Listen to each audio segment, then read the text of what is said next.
तो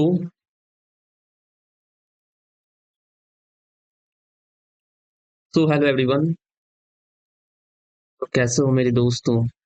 हम्म जैसा कि आप सभी को पता है कि हम सब यहाँ पे क्या पढ़ रहे थे, हम सब यहाँ पे एक बहुत ही बेहतरीन टॉपिक पढ़ रहे थे, and that topic is known as probabilities, प्रायिकता। हम लोगों ने प्रायिकता में अच्छा खासा लेक्चर्स कवर किया था, टोटल 7 लेक्चर्स। और टोटल 7 लेक्चर्स में हम लोगों ने 2 टॉपिक, इट्स मीन्स 2 एक्सरसाइज हम लोग पढ़ चुके थे। और उस 2 एक्सरसाइज कौन कौन सा था? एक्सरसाइज 29 का ए और एक्सरसाइज 29 का बी। तो एक्सरसाइज हम लोग पढ़ लिए थे। टोटल प्रोबेबिलिटीज में हमारे सिलेबस का पार्ट, टोटल 5 टॉपिक है हमारे प्रोबेबिलिटीज में, सिलेबस का पार्ट है। उस 5 टॉपिक में पहला इंडिपेंडेंट इवेंट्स था, कंडीशनल प्रोबेबिलिटीज था, और तीसरा बेस थ्योरम है, चौथा प्रोबेबिलिटी डिस्ट्रीब्यूशन है, और चौथा पांचवा बाइनोमियल डिस्ट्रीब्यूशन है। इन 5 टॉपिक्स में हम लोगों ने ऊपर के 2 टॉपिक को कवर कर लिया था प्रॉपरली और सिंसियरली से। उसके बाद बचे थे 3 टॉपिक नीचे, बेस, प्रोबेबिलिटी डिस्ट्रीब्यूशन और बाइनोमियल डिस्ट्रीब्यूशन में। इन तीनों टॉपिक्स में मैंने फिर सोचा, फिर मैंने सारा रिकॉल किया। उसके बाद मैं सोचा कि क्यों ना एक बाइनोमियल डिस्ट्रीब्यूशन पढ़ाया जाए, इस टॉपिक्स को एक्सरसाइज 32 पढ़ाया जाए, क्योंकि ऐसा कोई साल हुआ ही नहीं हो जिससे बिहार बोर्ड या फिर सीबीएसई बोर्ड या फिर किसी भी बोर्ड का स्टेट बोर्ड इससे क्वेश्चंस ना पूछा हो। इससे बाइनोमियल डिस्ट्रीब्यूशन से हर साल एक क्वेश्चन आता ही आता है, जो आपका लॉन्ग क्वेश्चन होता है, जो लॉन्ग क्वेश्चन 5 मार्क्स का होता है स्टेट बोर्ड्स में। और अगर आप सीबीएसई में जाओगे तो इस 6 मार्क्स का होता है, ये बाइनोमियल डिस्ट्रीब्यूशन से। तो मैं सोचा कि क्यों ना सबसे पहले उस टॉपिक को कवर किया जाए जो एग्जाम पॉइंट ऑफ व्यू से बड़ा ही इंपॉर्टेंट टॉपिक है। सो मैंने आज वही टॉपिक स्टार्ट करने के बारे में सोच रहा था, तो सोचा क्यों ना स्टार्ट ही कर देते हैं। So let us start the another interesting topic. That topic is known as binomial distributions. तो चलिए मेरे प्यारे दोस्तों, आप अपने कॉपी कलम को एकदम खोल के एकदम शांति जगह पे बैठ जाइए, क्योंकि इस टॉपिक्स में आपको 5 मार्क्स मिलेगा। अब वो 5 मार्क्स आपको ऐसे ही आ करके तुरंत नहीं दे देगा। 5 मार्क्स, 5 मार्क्स जो है वो आपको 5 मार्क्स के जैसा खटवाएगा भी, 5 मार्क्स के जैसा आपको लिखवाएगा ही। इसलिए आप अपने दिमाग को सिंसियरली से सिर्फ ½ ध्यान से सुनना है। आप अगर मेरे लेक्चर्स के स्टार्टिंग्स के सिर्फ ½ ध्यान से देख लीजिएगा, ध्यान से सुन लीजिएगा, तो इस टॉपिक्स में कोई दिक्कत होगा ही नहीं। जिस तरह इसका नाम भयावह लग रहा है सुनने में कि बाइनोमियल डिस्ट्रीब्यूशंस होता क्या है, क्या चीज है, कुछ नहीं, सिर्फ मेरा समझाने पर देरी है। मैं जैसे ही इसको समझा दूंगा, आपको ये टॉपिक में आप एकदम मास्टर हो जाइएगा। ठीक है, मैंने बता दिया ये एक्सरसाइज 32 है। सो क्यों स्टार्ट किया ये भी आपको पता चला गया। अब बाकी के 2 टॉपिक में हम लोग के सिलेबस का पार्ट बचा हुआ, बेस और प्रोबेबिलिटी डिस्ट्रीब्यूशन, इसको पढ़ना है। इस बेस थ्योरम से एग्जाम में क्वेश्चंस अधिकतर नहीं आते हैं, इस प्रोबेबिलिटी डिस्ट्रीब्यूशन से आते हैं। तो 32 के बाद मैं हम लोग 31 से स्टार्ट करेंगे। ठीक है, पहले 32 को कंप्लीट तो कर लूं। चलिए कंप्लीट करते। सो मेरे प्यारे दोस्तों, आप अपनी कॉपी के हेडिंग में डाल दीजिए कि बाइनोमियल डिस्ट्रीब्यूशंस। क्या डालना है? Binomial distributions, 5 marks topics. 5 marks topic, ये आपके एग्जाम में 5 मार्क्स आएगा ही। और एकदम इंपॉर्टेंट नहीं करना है आपको, इसमें लिखना है भी। भी आई इंपॉर्टेंट, जितना आप इसमें भी लगाइएगा वो इतना उतना ही कम है इस टॉपिक में। सो इस टॉपिक को स्टार्ट करने से पहले मैं आपसे बोलूंगा कि लेक्चर 2 कि कंटेंट को आप रिवाइज कर लीजिए। आप लेक्चर 2 देखे हैं तो उस लेक्चर को देखने के बाद ही इस लेक्चर पे आइएगा, लेक्चर नंबर 8 पे। समझे क्या नहीं समझे? क्योंकि ये बाइनोमियल डिस्ट्रीब्यूशंस है, इसका टोटली पूरा का पूरा लिंक आपके लेक्चर 2 से है। अगर आप लेक्चर 2 को प्रॉपरली नहीं देखे होंगे, प्रॉपरली सिंसियर नहीं देखे होंगे, प्रॉपरली आप नोट नहीं किए होंगे, तो इस टॉपिक को कतई नहीं पढ़िएगा, कुछ नहीं समझ में आएगा आपको। आप लेक्चर 2 को अटेंड कीजिए। और मैं तो बोलूंगा कि लेक्चर 2 को, इस टॉपिक को अटेंड करने से पहले आप लेक्चर 2 के कॉपी के कंटेंट को एक बार रिकॉल कर लीजिए। आप अगर आपको उसको रिकॉल कर लीजिएगा तो वो बहुत ही बढ़िया से समझ में आएगा। So let's start the binomial distributions.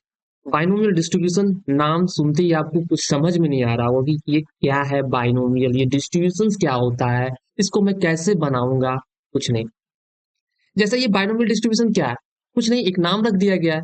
जैसे हम लोग पढ़े थे, क्या पढ़े थे कि प्रायिकता, प्रायिकता में हम लोग पढ़ते हुए आ रहे कि प्रायिकता क्या होता है, एक एक्सपेरिमेंट किया जाता है, तरह तरह का एक्सपेरिमेंट किया। पहले हम लोगों ने पहले हम लोगों ने इंडिपेंडेंट इवेंट्स, पहले हम लोगों ने कंडीशनल प्रोबेबिलिटीज पढ़ा था। कंडीशनल प्रोबेबिलिटीज में हम लोगों ने क्या पढ़ा था कि ये डिपेंडेंट है, किसी न किसी चीज पे वो डिपेंड है। जैसे मैंने एक पासा को उछाला, पासा को उछाला था, उसमें total number of possible outcomes NS, वहां पे कितने आए थे, 6 आए थे। और उन्हीं में से मैं पूछ दिया था कि इवन आने की प्रायिकता क्या होगी। ये इससे लिंक था, यानी कंडीशनल। मैंने एक एक्सपेरिमेंट भर घर पे बैठ के किया था और वो लिंक करके दिखा दिया। तो लिंक करके दिखा दिया तो नाम रख दिया कि लिंक से मैंने क्या रख दिया, कंडीशन दे दिया, तो कंडीशन से नाम रख दिया कंडीशनल प्रोबेबिलिटीज। ठीक उसी प्रकार मैंने एक क्वाइन को टॉस किया और फिर मैंने एक डाइस को टॉस किया, दोनों अलग अलग एक्सपेरिमेंट किया। तो फिर मैंने देखा कि ये और ये दोनों एक्सपेरिमेंट एक दूसरे से लिंक नहीं है। फिर मैंने क्या नाम दे दिया उस एक्सपेरिमेंट का, इंडिपेंडेंट इवेंट। मतलब ये तरह तरह का एक्सपेरिमेंट हम लोगों ने बैठ के किए और उस तरह तरह का एक्सपेरिमेंट करने के बाद जो रिजल्ट आया, ठीक उसी रिजल्ट के बेसिस पे हम लोगों ने इस टॉपिक का भी नाम रख दिया, पहला दूसरा। अब ये बाइनोमियल डिस्ट्रीब्यूशन, इसमें क्या रिजल्ट मैंने किया, इसमें भी मैंने रिजल्ट किया। इसमें मैंने क्या किया था, चलिए मैं आपको इसके डिफिनेशन से बताता हूँ कि बाइनोमियल डिस्ट्रीब्यूशन में मैंने, हम सब ने क्या एक्सपेरिमेंट किया और उसका रिजल्ट क्या आया। मैथमेटिशियन ने क्या एक्सपेरिमेंट किया, उसका क्या रिजल्ट आया, और उस टॉपिक का नाम, इसका बाइनोमियल डिस्ट्रीब्यूशन क्यों पढ़ा, इसका यूज क्या होता है, ये सब हम लोग पढ़ने जा रहे हैं। आप हेडिंग डाल दिए होंगे बाइनोमियल डिस्ट्रीब्यूशन। चलिए इसके डिफिनेशन पे चलते हैं।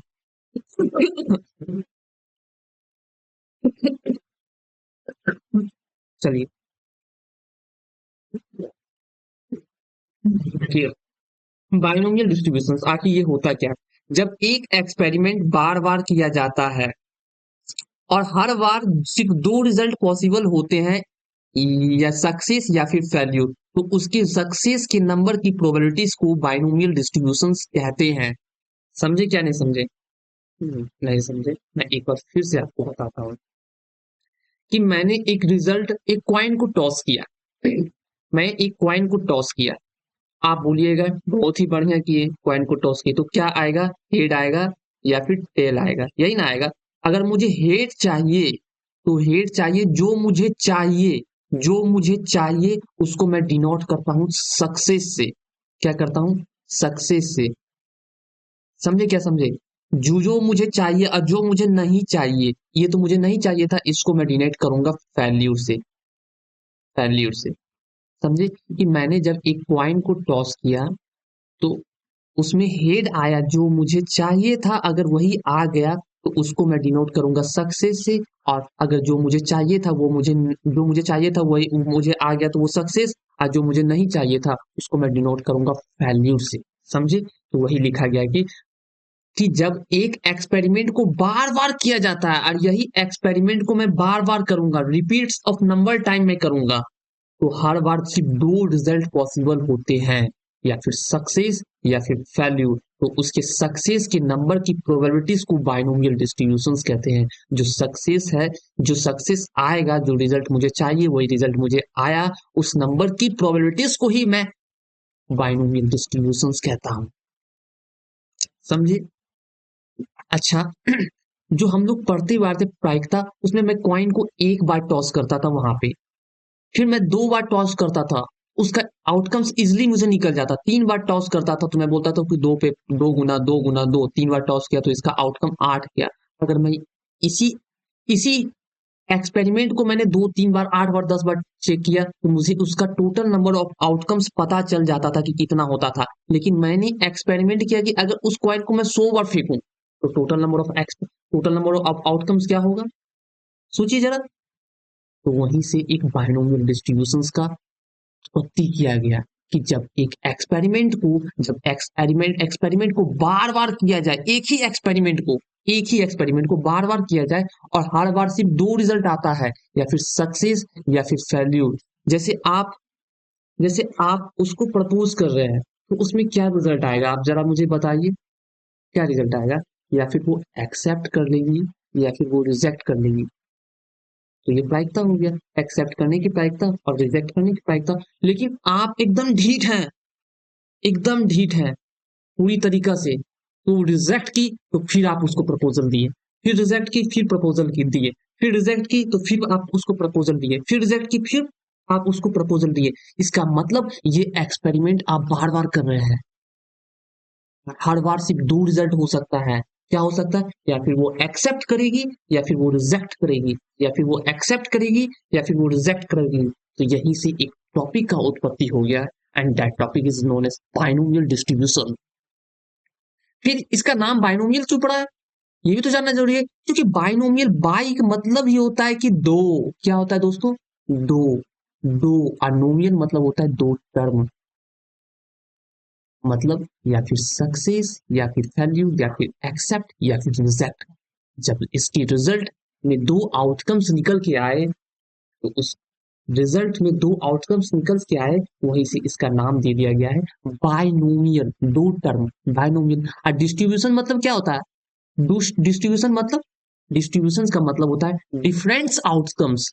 डिस्ट्रीब्यूट मतलब डिस्ट्रीब्यूट करना, मतलब बांटना, डिफरेंट आउटकम्स। कौन कौन सा डिफरेंट आउटकम्स हो गया, सक्सेस या फिर फेल्यूर। जो मुझे चाहिए अगर वही मिल गया दोस्तों, तो इसका मतलब वो सक्सेस हो गया, और जो मुझे नहीं मिला वो फेल्यूर हो गया। समझिए क्या मैंने बोला, बाइनोमियल डिस्ट्रीब्यूशन क्या होता है, इस टॉपिक का क्यों लाया गया।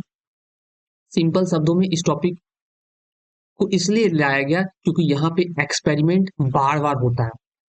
जैसे आप, अगर आपसे पूछ लिया जाए, मैंने एक पूछ लिया जाए, क्या पूछा जाए, यहाँ पे मैं लिख रहा हूँ। अगर आपसे पूछ दिया जाए कि जैसे बाइनोमियल, आप पहले कभी नाम सुने थे क्या, नाम सुनिए होंगे। जैसे अगर मान के चलिए क्या ए प्लस बी का होल स्क्वायर पूछ दिया जाए, तो आपको पता होगा ये होता है। ए प्लस बी का होल क्यूब पूछ दिया जाए, ये भी आपको पता होगा। लेकिन अगर यहीं पे आपको ए प्लस बी का पावर 10 टू पावर 10 अगर पूछ दिया जाए, तो ये कैसे निकलेगा। तो यहाँ पे बाइनोमियल थ्योरम से, एक बाइनोमियल थ्योरम आप पढ़े होंगे, वो बेसिकली एक टॉपिक है फिजिक्स में, उसमें यूज होता है बाइनोमियल थ्योरम। तो वहां पे आप पढ़े होंगे वे बाइनोमियल थ्योरम से ए प्लस बी टू दावर 10 का वैल्यू निकलता है। यानी ठीक उसी प्रकार यही थ्योरम प्रोबेबिलिटीज में लाया गया। क्या लाया गया, ठीक उसी प्रकार यही थ्योरम को प्रोबेबिलिटीज में लाया गया, जहां केस लार्ज हो, जहां पे एक्सपेरिमेंट लार्ज हो, यानी एन टाइम्स एक्सपेरिमेंट हो। कितने times, N times experiment repeat किया जाता है, एक्सपेरिमेंट को ही रिपीट किया जाता है, तो वहां पे बाइनोमियल डिस्ट्रीब्यूशंस का यूज होता है मेरे प्यारे दोस्तों। समझ गए। अब मैं आपको एक एग्जाम्पल के थ्रू समझाता हूँ। ये तो समझा दिया कि बाइनोमियल डिस्ट्रीब्यूशन क्या आता है, यूज कहाँ होता है। आप जरा एक बार इसको, जैसे यहाँ पे देखिए एग्जाम्पल, कि एक कॉइन को 10 बार फेंकेंगे तो क्या प्रोबेबिलिटीज होगा कि 5 हेड आएगा। एक मिनट जस्ट वेट। हाँ चलिए, इट्स ओके। जैसे एक कॉइन को मैंने 10 बार फेंका, एक कॉइन को 10 बार फेंका, तो क्या प्रोबेबिलिटीज होगा कि हेड आएगा। आप बोलिए जरा। तो आप बोलिए क्या, कि एक बार फेंकेंगे तो हमको पता चल जाएगा, दो बार फेंकेंगे तो पता चल जाएगा, ये 10 बार फेंकेंगे एक ही कॉइन को 10 बार फेंकेंगे, तो इसमें रिजल्ट कैसे, मैं outcome, total number of sample space NS कैसे निकालूंगा, ये तो नहीं पता चलेगा मुझे। तो इसलिए तो बाइनोमियल लाया गया, इसीलिए तो बाइनोमियल डिस्ट्रीब्यूशंस लाया गया दोस्तों। अब जैसे मैं आता हूं, इससे आने के पहले, ये बाइनोमियल डिस्ट्रीब्यूशंस का फॉर्मूला है, जरा एक नजर आप इस पे देखिए, इस बाइनोमियल डिस्ट्रीब्यूशंस के फॉर्मूला पे। ठीक, therefore px is equals to x is equals to r n c r t to the power r q to the power n minus r। ये क्या है, देखिए जरा आप एक बार देखिए, देखने से आपको एकदम भयावह और डरावना लग रहा हो कि सर ये क्या है सर, 5 नंबर देगा सर, और क्या क्या इस 5 नंबर में मुझ हम लोग से पढ़वाएगा सर। देखने से भयावह लग रहा है, कुछ नहीं समझ में आएगा। ऊपर कुछ समझ में आ रहा है, ये देखने से कुछ समझ में आपको आ रहा है, कुछ नहीं समझ में आ रहा। चलिए मैं समझाता हूँ आपको ये आखिर होता क्या है। जैसे मैंने एक कॉइन को मैंने टॉस किया। मैं एक कॉइन को टॉस किया, एक कॉइन को टॉस किया कितने टाइम? 10 टाइम्स। 10 टाइम्स कितने टाइम? 10 टाइम्स। तो क्या प्रोबेबिलिटीज होगा कि 5 हेड आएगा? यहीं से आप देखिए एक बार जरा कि यहाँ पे मैंने इस कॉइन को कितने टाइम टॉस किया, तो 10 बार। तो मैं यहाँ पे एन जो नंबर ऑफ टाइम्स होता है उसको मैं एन से डिनोट किया। क्या किया? एन से डिनोट किया नंबर ऑफ टाइम्स या नंबर ऑफ ट्रायल्स। कितने बार मैंने इस एक ही कॉइन को फेंका? 10 बार, तो इसको मैंने एन से डिनोट कर दिया। अब यहीं पे एक आता है क्या? एक पी, जो मुझे चाहिए। मुझे क्या चाहिए ये आप जरा मुझे बताइए कि हेड आएगा। क्या चाहिए? कि मुझे हेड आएगा। एक कॉइन को 10 टाइम टॉस किए फेंकेंगे तो क्या प्रोबेबिलिटी होगा कि हेड आएगा? तो पी क्या है मुझे? मैंने बताया था पी। पी मुझे चाहिए, जो हेड चाहिए। मुझे हेड चाहिए मतलब probabilities of success. Probabilities of, इसको मैं डिनोट करता हूँ प्रोबेबिलिटीज ऑफ सक्सेस, SUCCE। क्या चाहिए? 1 ट्रायल। इसका वैल्यू आप 1 ट्रायल मतलब एक बार फेंकेंगे, क्योंकि ये एक ही, यहाँ पे देख लीजिए कि एक ही कॉइन को हम फेंक रहे हैं कितने बार? 10 बार। समझे ना? क्या नहीं समझे? एक कॉइन को मैं 10 बार फेंक रहा हूँ, तो मैं यहाँ पे लिखूंगा प्रोबेबिलिटीज ऑफ सक्सेस 1 ट्रायल।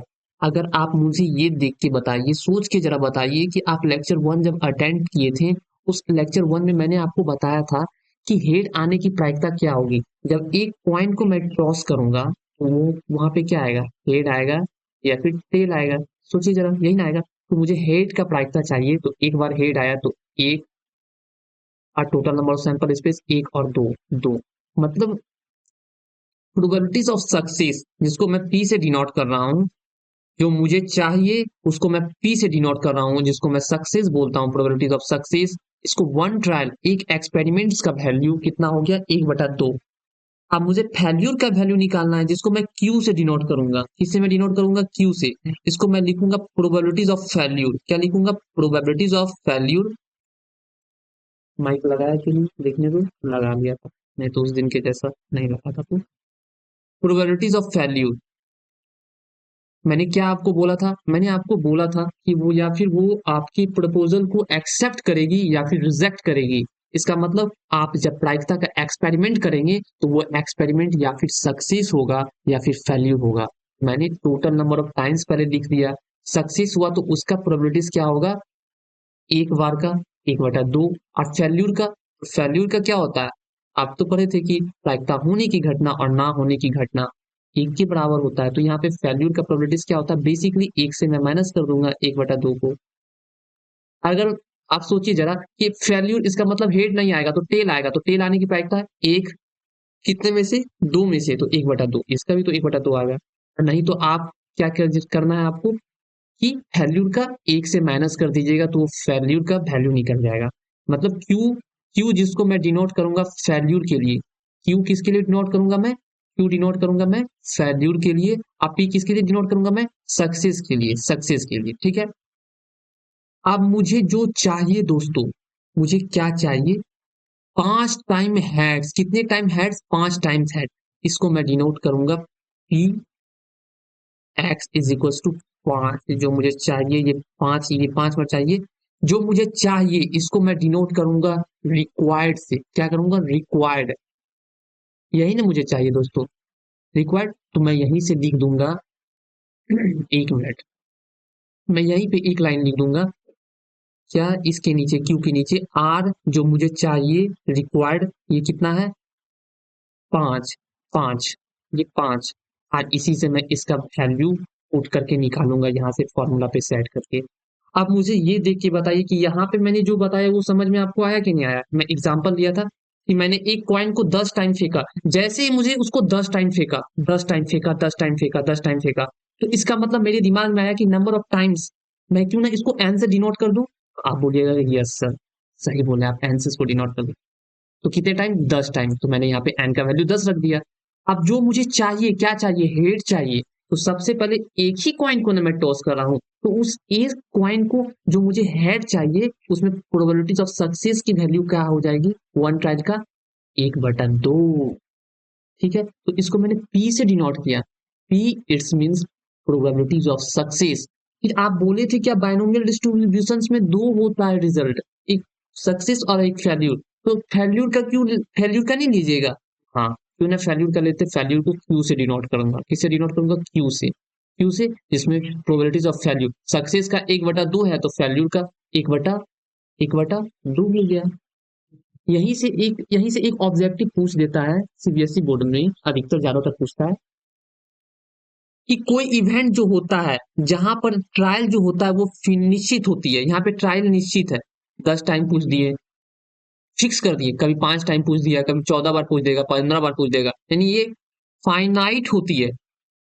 मतलब सक्सेस की जो प्रोबेबिलिटीज होती है, यानी यहाँ पे जो सक्सेस की प्रोबेबिलिटीज है, इस प्रोबेबिलिटीज का वैल्यू जो होता है वो 0.5 के आसपास, 1/2 इसका मतलब 0.5 के आसपास होता है। यहीं से इसका वैल्यू, यहीं से एक कंसेप्ट निकल के आया था थोड़ा सा, जो सीबीएसई में पूछता है कि प्रोबेबिलिटीज मतलब सक्सेस का प्रोबेबिलिटीज जो है उसका वैल्यू जो होता है वो 0.5 के आसपास होता है। ठीक है, समझ में आया। इसको जो मैंने वहां पे बोला, अब इसको मैं मिटा देता हूँ, आपके काम का नहीं है, ऑब्जेक्टिव में पूछा जाए, बस इतने काम का, आपके काम का बस यहाँ पे बस इतना था। N is equal to 10, P is equal to 1/2, Q is equal to 1/2। उसके बाद जो कितने बार मुझे चाहिए, इट्स मीन्स रिक्वायर्ड, जिसको मैं आर से डिनोट करूंगा, रिक्वायर्ड जिसको मैं आर से डिनोट करूंगा, कितने बार, 5 बार, बस 5 बार। अब मैं इसके फॉर्मूला पे आता हूँ, आप जरा फॉर्मूला एक बार देखिए, आप समझ में आएगा कि फॉर्मूला में क्या है बेसिकली। पी एन क्या, वो नंबर ऑफ ट्रायल्स बोल सकते हैं या फिर नंबर ऑफ टाइम्स बोल सकते हैं, कितने बार मैंने उस कॉइन को टॉस किया। समझ में आ गया ये क्या आता है। प्रोबेबिलिटीज ऑफ सक्सेस, मैंने क्या बोला था, पी, जिसको मैं पी से डिनोट करूंगा, वो सक्सेस की प्रोबेबिलिटीज है to find in one trial, एक बार जो एक्सपेरिमेंट की उसका वैल्यू क्या हो गया। क्यू, प्रोबेबिलिटीज ऑफ फेल्यूर, जिसको किससे निकालेंगे, 1 - किससे निकालेंगे, 1 - आर इट्स मीन्स रिक्वायर्ड। आप यहाँ सारे के सारे फॉर्मूलेस को नोट डाउन कर दीजिए कि P, therefore P X is equal to R, R it means required is equal to NCR lecture 2, P पे पावर आर, क्यू पे पावर n - आर, ये फॉर्मूला होता है। अब इस पे मैं क्वेश्चंस बनाऊंगा तो आपको एकदम क्रिस्टल क्लियर समझ में आ जाएगा कि ये आखिर होता है क्या और कैसे ये बनेगा, ये आपका फॉर्मूला है। यहाँ तक समझ में आ गया। अब यहीं से एक निकल के आता है 3 फॉर्मूला जो ऑब्जेक्टिव में इंपॉर्टेंस हो जाता है। क्या 3 फॉर्मूला है, एक मीन हो गया आपका, एक मीन हो गया, एक वेरिएंस हो गया, एक स्टैंडर्ड डेविएशंस हो गया। मीन आप इतना बड़ा हर बार कैसे लिखिएगा, मैथमेटिक्स में इतने बड़े वर्ड्स नहीं लिखे जाते, उस वर्ड्स के बेसिस पे एक सिंबल्स दे दिया जाता है ताकि वो देखने में बड़ा ही खूबसूरत लगे और ज्यादा स्पेस नहीं खाए। तो मीन जिसको मैं बोलता हूँ बेसिकली एवरेज, औसत, क्या बोलते हैं, औसत और एवरेज, जिसको मैं म्यू से डिनोट करता हूँ। इसको किससे डिनोट किया मैंने, इसको पढ़ूंगा म्यू, म्यू करूंगा, म्यू। ठीक है, और एक वेरिएंस होता है जिसको मैं डिनोट करता हूँ सिग्मा स्क्वायर, या फिर आप इसको बोलिएगा सिग्मा वर्ग। ठीक है, इसको बोलता हूँ बेसिक, इसको मैं बोलता हूँ, इस तरह लिख देता है सिग्मा, इस तरह देखने को मिलेगा आपको सिग्मा। ठीक है ना, आप समझ में आ गया आपको सिग्मा क्या होता है, कैसे इसको बोलते हैं। और ये आपका म्यू हो गया, ये म्यू को ऐसे लिखा जाता है, म्यू, म्यू हो गया। उसके बाद एक स्टैंडर्ड डेविएशन, स्टैंडर्ड डेविएशन इसका होता है कि म्यू, इसका सिर्फ होता है म्यू, इसको रूट अंडर पे आ जाएगा एन पी क्यू। ठीक है, अब ये मीन क्या होता है, वेरिएंस क्या होता है, स्टैंडर्ड डेविएशन क्या होता है। कभी आपको पूछ देगा ऑब्जेक्टिव में एन दिया गया है, पी दिया गया है, तो इसका, जैसे अभी मैंने दिखाया था कि एक कॉइन को 10 बार टॉस किया गया, उसमें हेड आने की प्रायिकता जो थी वो क्या थी, 1/2, तो इसमें इसका वैल्यू कितना आ गया, मीन का वैल्यू 5 आ गया, 5 आ गया। यही इसी प्रकार क्यू का वैल्यू यहीं पे आपको दे दिया गया कि 10 टाइम टॉस किए थे कॉइन को, उसमें पी का वैल्यू 1/2 था सर, और उसके क्यू का वैल्यू भी 1/2 था सर, तो इसको कटा दिए तो ये 5 बार आ गया, इसका मतलब इसका वैल्यू 5/2 आ गया। यहीं पे एन पी क्यू का वैल्यू, एन का वैल्यू मेरा 10 था, इसका वैल्यू मेरा कितना था, 1/2, इसका वैल्यू 1/2, यानी इसका मतलब हो गया रूट अंडर 5/2। ये मेरा क्या होगा, स्टैंडर्ड डेविएशन। बस वही, कुछ नहीं, आपको बेसिकली सारा वो दे दिया जाएगा, एन पी क्यू, एन का वैल्यू दे दे देगा, पी का वैल्यू दे देगा, क्यू का वैल्यू दे देगा, आपसे इसी में से पूछ देगा कि मीन निकालिए, स्टैंडर्ड डेविएशन निकालिए, वेरिएंस निकालिए, बस। जैसे जैसे मीन क्या, मैंने बोला कि औसत, मीन क्या होता है, एक औसत होता है, औसत, एवरेज होता है, ये आप पढ़े होंगे 3-4 में। अब वेरिएंस ये बताता है कि औसत से कितना स्प्रेड है, उथल पुथल है। वेरिएंस, आपको वेरिएंस मतलब नाम से ही पता चला कि कितना वेरिएंस है, जो मीन से कितना दूरी पे है वो, बस इतना समझ लीजिए आपको। चाहे कम है या फिर ज्यादा है, कितना उथल पुथल वो मीन से कर रहा है, इसी को मैं वेरिएंस बोलते हैं। स्टैंडर्ड डेविएशन जो रिजल्ट मीन औसत से कितना दूर है, ये भी स्टैंडर्ड डेविएशन बताता है। यहां तक आपको क्रिस्टन क्लियर है? आप जरा सोच के बोलिए एक बार कि हाँ क्रिस्टन क्लियर। मैंने जितना समझाया आपको नहीं समझ में आया, वो भी आया तो मारिए गोली, एकदम गोली मारिए उसको भी। आपको बस, आपको क्या करना है, आपको बस इतना याद रखना, ये वाला एकदम इंपॉर्टेंट, बस मारिए गोली। ये तो समझ में आया ना कि हाँ सर ये तो समझ में आ गया, एन का मतलब ये होता है, पी का वैल्यू मतलब ये होता है, क्यू का ये होता है, आर का मतलब ये होता है, ठीक है। दूसरा, आपको ऑब्जेक्टिव के लिए ये समझ में आ गया ना, मीन क्या होता है सर, मैं इसको मिटा देता हूँ, आपको इसको नोट डाउन कर लीजिएगा अच्छे से एकदम। चल जा मिट जा जल्दी। दूसरा आपको मीन, वेरिएंस और स्टैंडर्ड डेविएशंस, ये आपको तीन को याद रखना है, ठीक है। क्रिस्टन क्लियर हो गया आपको ये वाला और ये वाला। अब इसके बेसिस पे मैं आपको एक क्वेश्चंस लेता हूं, उस क्वेश्चंस को मैं दो तरीका से मैं बताऊंगा। इस फॉर्मूला के बेसिस पे मैं क्वेश्चंस ले रहा हूं। इस फॉर्मूले के बेसिस पे कहाँ गया वो बाइनोमियल डिस्ट्रीब्यूशन का फॉर्मूला? हाँ सर, यहाँ पे इस फॉर्मूले के बेसिस पे मैं एक क्वेश्चंस ले रहा हूँ। उस क्वेश्चंस में दो तरीका से बताऊंगा उस क्वेश्चंस को। पहले मैं आया क्वेश्चंस पे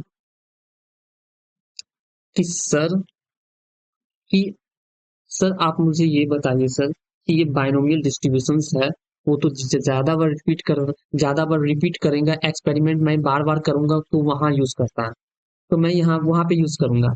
तो मैं एक एग्जांपल लिया जहाँ पे मैं एक्सपेरिमेंट जो है ना, वो एक्सपेरिमेंट जो किया मैं मात्र एक बार किया, 2 कॉइन से 2 बार किया हूँ यहाँ पे, ठीक है ना। 100 बार करूंगा और 2 बार करूंगा, वो 2 बार जो करूंगा, जो मैं बेसिक तरीका से इसको बनाऊंगा और एक बाइनोमियल डिस्ट्रीब्यूशन से बनाऊंगा, तो मैं देखूंगा कि उसका आंसर सेम आ रहा है क्या नहीं। तो आपको एकदम क्रिस्टल क्लियर हो जाएगा। मैं पढ़ते हुए आ रहा हूँ, क्या पढ़ते हुए कि 2 coins are tossed together, 2 coins are tossed together. इसका मतलब मैंने यहाँ से क्या सीखा, मैंने यहाँ से सीखा कि यहाँ पे दिया गया है number of sample space, NS क्या दिया गया है। अगर मैं 2 कॉइन को फेंकूंगा एक साथ तो यहाँ पे सैंपल स्पेस आपका क्या हो जाएगा, आप बोलिएगा सर इतना दिन से पढ़ते आ रहे, head head, head tail, tail head और एक टेल टेल, मतलब total number of sample space यहाँ पे कितना आ गया सर, 4 आ गया, ठीक है। अब वो पूछ क्या रहा है आगे कि then find the probabilities of getting दो हेड की मुझे प्रोबेबिलिटीज बताइए सर। तो मैंने यहाँ पे देखा कि एक ही जगह 2 हेड है, यहाँ पे है क्या नहीं है, ठीक है बिल्कुल सर। तो यहाँ पे एनी का वैल्यू मेरा कितना आ गया जी, यहाँ पे एनी का वैल्यू 1 आ गया, आया क्या नहीं आया, बोलिए हाँ। तो यहाँ पे इसका प्रायिकता क्या हो जाएगा सर, तो पीई इज इक्वल टू 1/4, आया नहीं आया, बोलिए जरा आप।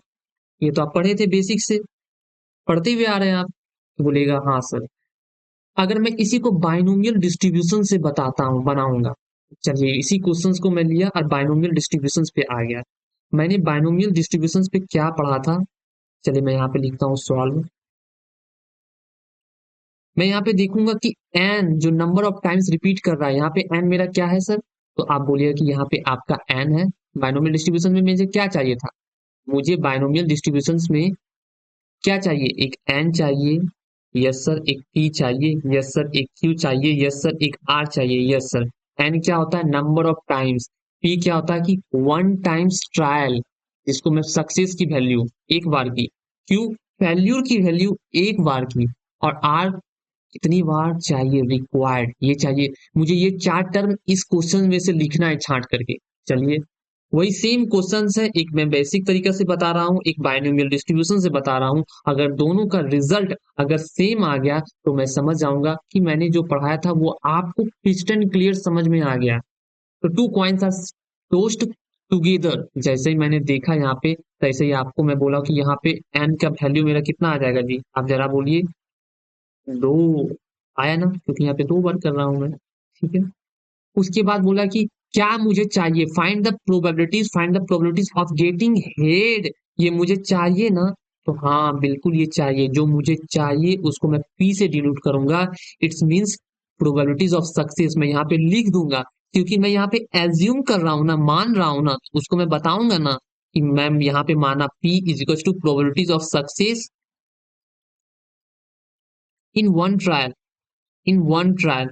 एक बार का पहले निकालूंगा तो वन ट्रायल का वैल्यू प्रोबेबिलिटीज ऑफ सक्सेस का क्या आ जाएगा, जरा आप सोच के बताइए। एक बार का सक्सेस का वैल्यू मैंने क्या, एक बार हेड पॉइंट को टॉस किया तो एक बार हेड का प्रोबेबिलिटी तो 1/2, यहाँ पे मैं लिख देता हूँ 1/2। फिर मैं यहाँ पे क्यू लिखा, क्योंकि क्यू को मैंने क्या एज्यूम किया था जी, क्यू को मैंने एज्यूम किया था probabilities of failure, probabilities of failure in one trial. Failure का वैल्यू अगर हेड नहीं आया होगा जी तो क्या आया होगा, टेल आया होगा, तो इसका भी वैल्यू 1/2 ना आ गया जी। हाँ मैंने एन निकाल लिया, पी निकाल लिया, क्यू निकाल लिया, अब मुझे क्या चाहिए, आर चाहिए। तो आर मुझे मैं लिखते हैं यहाँ पे R is equal to, R मतलब रिक्वायर्ड, रिक्वायर्ड मुझे क्या चाहिए, दो हेड चाहिए। यहाँ पे देखिए जरा, रिक्वायर्ड में मैं क्या चाहिए, मुझे दो हेड चाहिए। इसका मतलब इट्स मीन्स यहाँ पे आर की जो वैल्यू है, ये आर की वैल्यू 2 है। ठीक है, यहाँ पे आपको समझ में आ गया होगा। अब मैं यहाँ पे इसको मैं कॉपी कर लेता हूँ एक, अब मैं फॉर्मूला लिखता हूँ। एक minute, just a second wait. मैंने कॉपी किया, कंट्रोल भी डाल दिया। ठीक है, ओ माय गॉड ये दूसरा कॉपी हो गया। ठीक है, एक मिनट जस्ट ए वेट, इसको मैं कॉपी कर रहा हूँ, कंट्रोल सी, हो जाओ कॉपी, कंट्रोल भी, हो गया मेरा पेस्ट। ठीक है, अब मुझे यहाँ पे आप जरा देख के बताइए कि इसमें फॉर्मूला में क्या पढ़ा था हमने। आप फॉर्मूला पे जाइए, अब मैं पुट करूंगा फॉर्मूला पे, ये फॉर्मूला था P is equal to P X is equal to R N C R P पे पावर आर टू पे पावर एन माइनस आर। अब मैं यहाँ पे इसी पे चला जाता हूँ क्वेश्चंस पे। अब मैं यहाँ पुट करने वाला हूँ, देखिए यहाँ पे मैं पुट करूंगा, छोटा छोटा अगर लिख दो तो अट जाएगा, यहीं पे लिख देता हूँ छोटा सा, आपको दिख भी जाना चाहिए।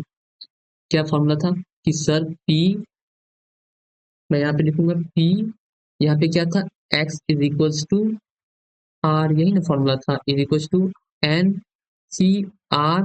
ठीक है, यहाँ पे था। उसके बाद पी पे वैल्यू था सर, क्या था सर, आर। ठीक है सर, उसके बाद क्यू पे वैल्यू था कितना सर, क्यू पे वैल्यू था, क्यू पे था वैल्यू सर, क्या था जरा बोल के बताइए, देख के बताइए जरा, एन माइनस आर, यही ना था। देखिए यहाँ पे एन माइनस आर, यहाँ पे है ना एन माइनस आर, तो मैं यहाँ पे लिख देता हूँ कि N minus R, N minus R. कुछ करना है ना, कुछ नहीं करना है, इस पे वैल्यू पुट कर दीजिए। P is equal to X is equal to दो, दो था, आर की जगह पे, आर की जगह पे दो था, दो पुट दिया। एन की जगह पे कितना है जी, दो है, तो मैंने यहाँ पे लिख देता हूँ, दूसरा कलर चेंज करता हूँ। मैंने यहाँ पे लिख दिया, एन की जगह पे कितना लिख दिया, दो, दो, और सी का सी ही रहने दिया, आर की जगह पे दो। अब यहाँ पे पी की जगह पे कितना है, पी का वैल्यू 1/2, 1/2, और आर की जगह पे कितना है वैल्यू, आर की जगह पे दो, तो मैंने यहाँ पे दो लिख दिया। अब यहाँ पे क्यू की जगह पे 1/2, और यहाँ पे एन की जगह पे दो, और आर की जगह पे दो। यहाँ तक आपको समझ में आया कि मैंने कुछ किया क्या, मुझे जरा बताइए, आप कुछ की जगह कुछ किया क्या, कुछ नहीं किया। आप यहाँ पे उतारिए, अब मैं यहाँ पे फिर पेस्ट किया। अब मैं यहाँ पे ऊपर वाला थोड़ा सा मैं इरेज कर देता हूँ ताकि आपको दिक्कत ना हो समझने में। अब यहाँ पे देखिए एनसीआर जो है, आप ये नहीं देख के बोलिए कि हाँ सर ये लेक्चर 2 में उतना मेहनत किए थे, हम लोग पढ़े थे, हमको तो पता ही नहीं चला था, 7 लेक्चर पढ़ लिया, उसका यूज कहाँ होगा। उसका यूज यहाँ पे होने वाला था जी, इसलिए मैंने वहां पे पढ़ाया था ना। अब मैं यही क्वेश्चंस को यहाँ पे लिखने वाला हूँ, P is equal to X is equal to दो। ठीक है जी, अब यहाँ पे इसका वैल्यू एन मतलब 2C2, 2C मतलब 2 मतलब ऊपर जितना उतने टर्म, नीचे जितना ऊपर उतने टर्म, गुना में उल्टा। ठीक है जी, नीचे दो गुना है, ये तो आप जान रहे होंगे, जान रहे क्या नहीं जान रहे। ठीक है, वैसे भी एन सी एन का वैल्यू आपको मैं बताया था कि एन सी एन दोनों ऊपर नीचे कट जाएगा, उसका वैल्यू 1 के बराबर होता है। 1/2 को मैं ऊपर कितने बार है, ऊपर 2 बार है, ऊपर 2 बार है, तो इसको मैं 2 बार गुना करूंगा, 1/2 गुना 1/2। ठीक है। इसका वैल्यू देखिए, 1/2, 2 में से 2 गया 0, इसको देखूंगा तो 1/2, 2 में से जो 2 गया 0। आप इतना पढ़ के आ रहे हैं कि ए टू द पावर अगर 0 है तो उसका वैल्यू 1 होता है। ये बेसिकली 3-2 का है टॉपिक, ये जान रहे हैं ये क्यों होता है, ये आपको पता भी होगा, नहीं होगा तो मैं बता दूंगा बाद में कभी। तो आप यहाँ से आप देखिए कि इसका तो वैल्यू ये कट पिट गया, ब्लैक ले लिया, ये कट पिट गया, इसका तो 1 आ गया। इसका देखिए, इसका वैल्यू भी 1 आ गया, तो मैं यहाँ पे लिख दूं 1 गुना ऑफ 1 गुना 1 तो 1 आ गया, नीचे 2 गुना 2 तो 4 आ गया, और इसका भी वैल्यू 1 आ गया, यानी 1 गुना 1/4 गुना 1 is equal to 1/4।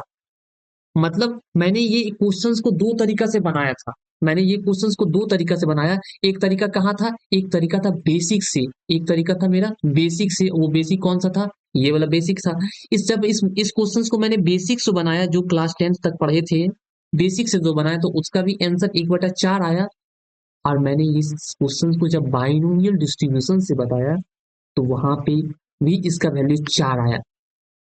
Kristen clear. मैंने यहाँ पे एक क्वेश्चन ले लिया, एक एक्सपेरिमेंट लेके आपको दर्शा दिया कि आप इस टॉपिक इस टॉपिक में एक इजी एग्जांपल लिया, एक इजी एक्सपेरिमेंट लिया, जहां पे नंबर ऑफ ट्रायल्स मैंने 2 बार से किया था, तो वहां पे वैल्यू बेसिक से भी और बाइनोमियल डिस्ट्रीब्यूशन से सेम आ गया।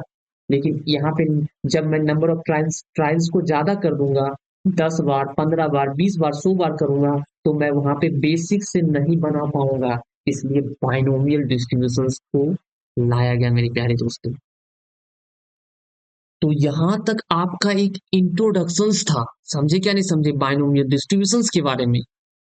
एकदम धीरे धीरे मैंने तरह तरह के एक्सपेरिमेंट, तरह तरह के एग्जांपल्स के थ्रू मैंने बाइनोमियल डिस्ट्रीब्यूशंस को आपको समझाने का कोशिश किया। बाइनोमियल डिस्ट्रीब्यूशंस कहाँ पे यूज होता है, बाइनोमियल डिस्ट्रीब्यूशंस क्या है, बाइनोमियल डिस्ट्रीब्यूशंस को क्यों पढ़ना जरूरी है।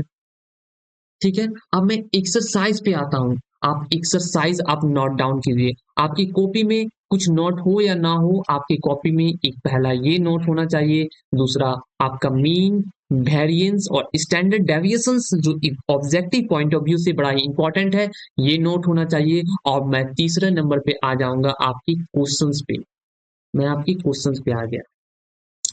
आप अपनी कॉपी के ऊपर हेडिंग डाल दीजिए, उस कॉपी के ऊपर आप हेडिंग डाल दीजिए एक्सरसाइज 32। क्या डाल दीजिएगा, 32, 32 डाल दीजिएगा। देखते ही जहां तक क्वेश्चंस मैं आपको कवर करने का कोशिश करूंगा, मैंने सोचा था 5 तक कवर कर दूंगा, देखते ही जहां तक कवर हो जाए। ठीक है ना। तो आप एक्सरसाइज कॉपी 32 डाल दीजिए, और उस कॉपी के ऊपर हेडिंग में आप डाल दीजिए कि वेरी वेरी इंपॉर्टेंट टॉपिक्स। क्या डाल दीजिए, very very important topic.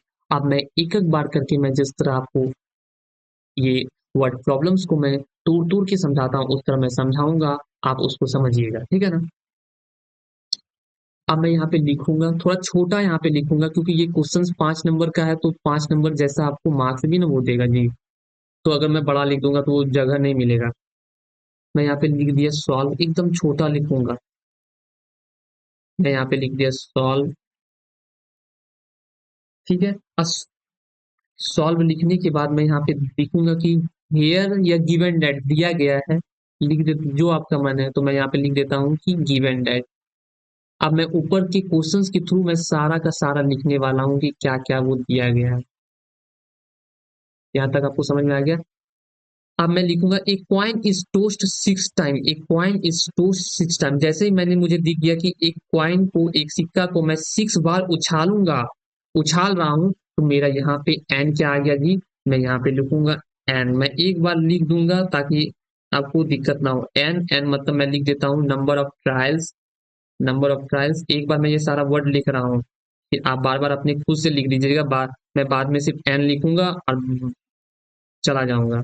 Number of trials, यहाँ पे कितना आ गया, एक कॉइन इज टॉस 6 टाइम्स, तो मैंने यहाँ पे लिख दिया 6 टाइम्स। ठीक है। उसके बाद वो पूछ क्या रहा है, मैं आगे पढ़ता हूँ। फाइंड द प्रोबेबिलिटीज, ठीक है, प्रायिकता निकालिए, ऑफ गेटिंग एट लीस्ट, कम से कम 3 हेड। इसका मतलब हेड के बारे में वो जिक्र किया गया है, इसका मतलब हेड के बारे में वो जिक्र किया गया है, तो मैं पहले हेड्स के बारे में लिख देता हूँ। तो ठीक है, हेड जो मुझे चाहिए, जो मुझे चाहिए, मतलब पी सक्सेस, यहाँ पे मैं लिख दूंगा इक्वल टू देकर के probabilities of success in one trial, probabilities of success, S U double C E double S, success in one trial, ये आपको लिखना है हर एक क्वेश्चंस में, क्योंकि ये सारा एज्यूम किया हुआ है ना जी, हम माने हैं इसका वैल्यू वन ट्रायल्स। क्या है मेरा गेटिंग्स हेड, क्या चाहिए मुझे, गेटिंग्स हेड वन ट्रायल, एक मिनट, हाँ, probabilities of success in one trial क्या चाहिए मुझे, हेड चाहिए जी, हेड चाहिए, तो मैं यहाँ पे लिख देता हूँ गेटिंग्स हेड, इतना आप इंग्लिश थोड़ा लिख लीजिएगा, बच्चा वाला है, गेटिंग हेड्स, हेड्स का वैल्यू, वन ट्रायल्स का वैल्यू हेड्स का क्या हो जाएगा, क्या आया जी, कुछ आवाज कर रहा था, जस्ट वेट, मैं देखूं क्या छोड़, अच्छा ठीक है, मैंने यहाँ पे लिखा probabilities of success in one trial, one trial में क्या मुझे चाहिए था, गेटिंग्स हेड, गेटिंग्स हेड, तो हेड्स का वैल्यू आपका कितना आ जाएगा, आप जरा देख के बताइए कि जब मैं एक कॉइन को टॉस करूंगा तो उसमें हेड आने की प्रायिकता एक है, एक, total number of sample space दो, तो हेड एक बटा दो आ गया, ठीक है। फिर मैंने यहाँ पे लिखा था Q, Q it's means probabilities of failure, probabilities of failure, मैं यहाँ पे लिख देता हूँ डायरेक्ट, FAILURE, वैल्यूर, मैं यहाँ पे लिख देता हूँ, इसका वैल्यू क्या था, एक आप देखिएगा ना वहाँ पे क्वेश्चन में, तो वन माइनस पी था, वन माइनस ऑफ पी, तो वन माइनस ऑफ एक बटा दो, मैं यहाँ पे लिख देता हूँ, आप इससे जब घटाइएगा एलसीएम लेके, दो में से एक गया तो एक बटा दो, यहाँ पे मेरा पी का भी वैल्यू निकल, एन का भी वैल्यू निकल गया, पी का भी वैल्यू निकल गया, क्यू का भी वैल्यू निकल गया। फॉर्मूला में एक और आता है जिसका यूज होता है, क्या होता है, ये आता है आर, आर, आर क्या दिया गया है, मतलब आर मतलब रिक्वायर्ड प्रोबेबिलिटीज, मैं यहाँ पे लिखूंगा R is equal to R E Q U I R E D, required probabilities, ये मेरा क्या है, जरा देखिए तो जरा यहाँ पे रिक्वायर्ड प्रोबेबिलिटी क्या, getting at least three head, at least three head, मैं यहाँ पे लिखूंगा एटलीस्ट, रिक्वायर्ड प्रोबेबिलिटी क्या है, एटलीस्ट थ्री हेड, यही ना मेरा है, इज दैट क्रिस्टल क्लियर, एक minute just wait, battery low हो गया,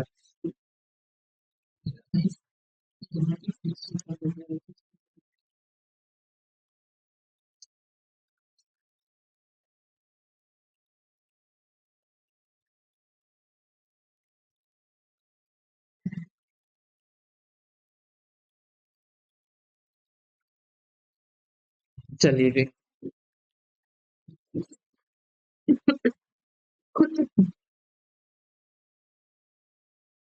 हाँ, तो मुझे रिक्वायर्ड प्रोबेबिलिटीज मिल गया, क्या चीज का required probability, at least three head, आप मुझे ये बताइए कि एटलीस्ट कभी पढ़े थे ना पीछे, एटलीस्ट मतलब कम से कम, कम से कम, क्या कम से कम मतलब सोचना उल्टा है, कम से कम तीन, तीन से अधिक होगा तो भी चलेगा, ठीक है ना।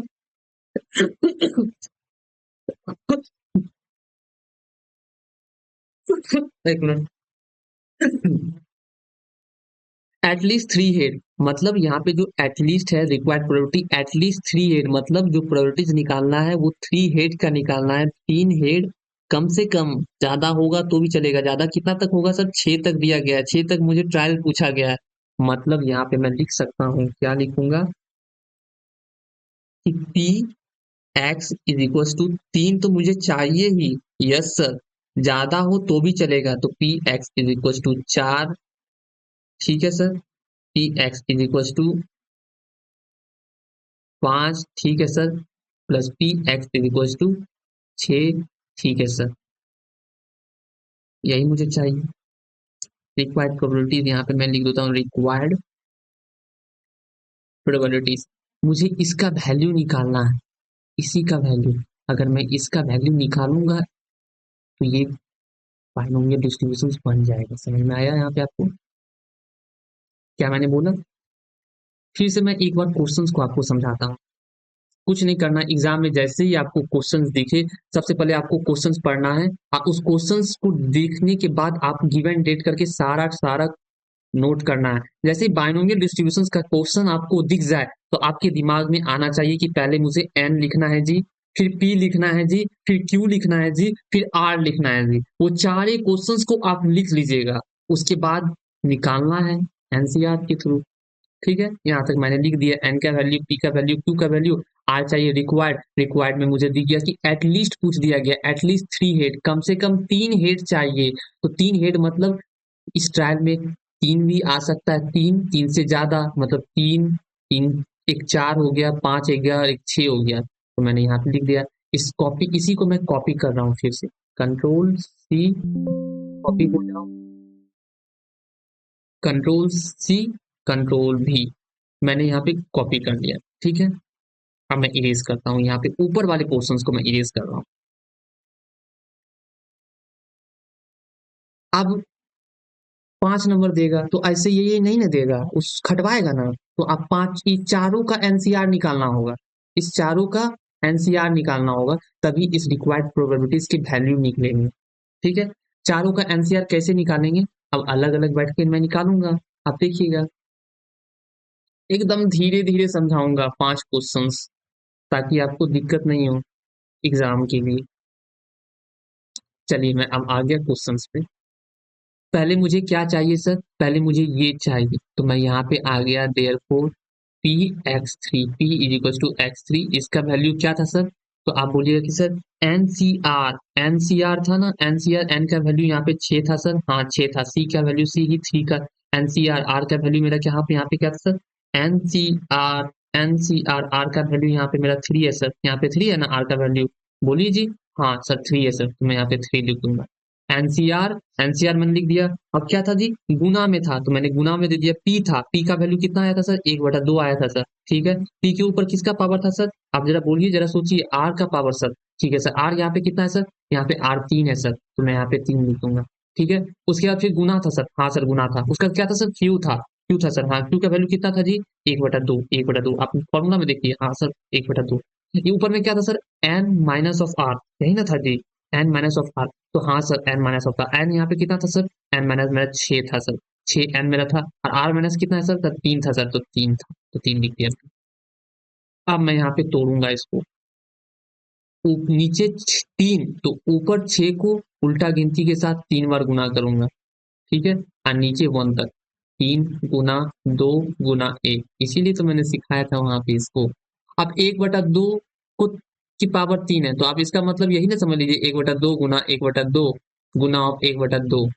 आप यहाँ पे देखिए, इसको देखिए, इसको देखिए, तो यहाँ पे कितना आ जाएगा, 1/2, 1/2 पे पावर 6 में से 3 गया, 6 में से 3 गया तो कितना बचा जी, तो 6 में से 3 गया तो बचा कितना, 3 बचा।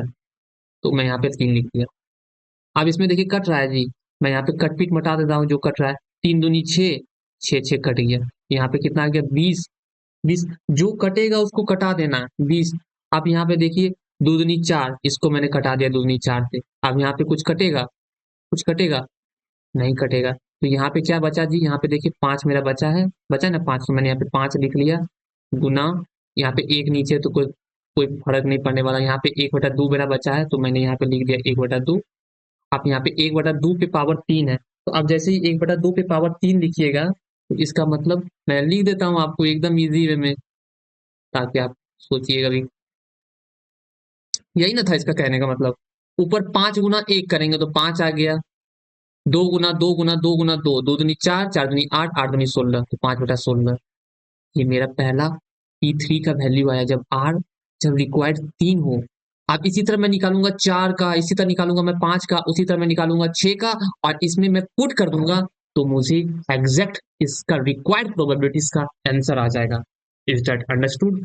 ठीक है, मैंने यहाँ पे इसका वैल्यू जैसे ही लिखा 5/6, तो मैं यहाँ पे ब्रैकेट में यहीं पे लिख देता हूँ 5/16, हाँ 5/16 था, प्लस प्लस। अब पी जहाँ पे R4 हो उसका वैल्यू मैं निकालूंगा। फिर मैंने यहाँ पे कॉपी किया, control C, control C, control V, हो जाओ कॉपी। ये दूसरा कॉपी हो गया जी। हाँ, मैंने इसको किया copy, control C, control V. मैंने यहाँ पे कॉपी दिया, फिर 2-3 बार मैं कर लेता हूँ ताकि बार-बार आपको दिक्कत ना हो। कॉपी करने में दिक्कत ना हो।